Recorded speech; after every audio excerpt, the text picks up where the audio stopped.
నిజామాబాద్ జిల్లా బోధన్ పట్టణం మహారాష్ట్రకు సరిహద్దు ప్రాంతం కావడంతో సాలూరు గ్రామం వద్ద చెక్పోస్ట్ ఏర్పాటు చేయడం జరిగింది. ఈ చెక్పోస్ట్ వద్ద రోడ్లు గుంతలమయంగా మారాయని, వాహనాల రాకపోకలకు తీవ్ర ఇబ్బందులు ఎదురవుతున్నాయని వాపోతున్నారు ప్రయాణికులు. ఆదాయం ఘనంగా ఉన్నా రోడ్డు మాత్రం బాగుపరచడం లేదని ఆరోపిస్తున్నారు. ये रोड से जाना बोले तो जान जाने की बहुत ज़्यादा ये यहाँ पे सब खड्डे हैं, सब पानी आ रहा है खड्डे पे, कहाँ पानी में क्या खड्डा है कहाँ नहीं कुछ समझ में नहीं आ रहा है। डेली आते जाते हम बहुत परेशानी हो रही है रोड पे।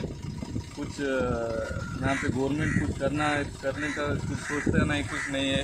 रोड यहाँ बहुत ख़राब हो गया है। सालोरा से यहाँ एसगी तक पूरा तेलंगाना में जो एरिया आता है वो पूरा ख़राब हो गया है। रोड पे पूरा पानी, जब नदी का पानी जैसा आता है वैसा रोड पे पानी आ रहा है पूरा। यहाँ రోడ్లేమో చక్కగా లేవు, మొత్తం వాటర్ మొత్తం రోడ్ల మీద నిండిపోతున్నాయి. వాటర్ నిండిపోవడం వల్ల అసలు వాటర్ ఉండడం వల్ల ఏడా గుంతుందో ఏది రోడ్డు అనేది కూడా అర్థం అవుతలేదు.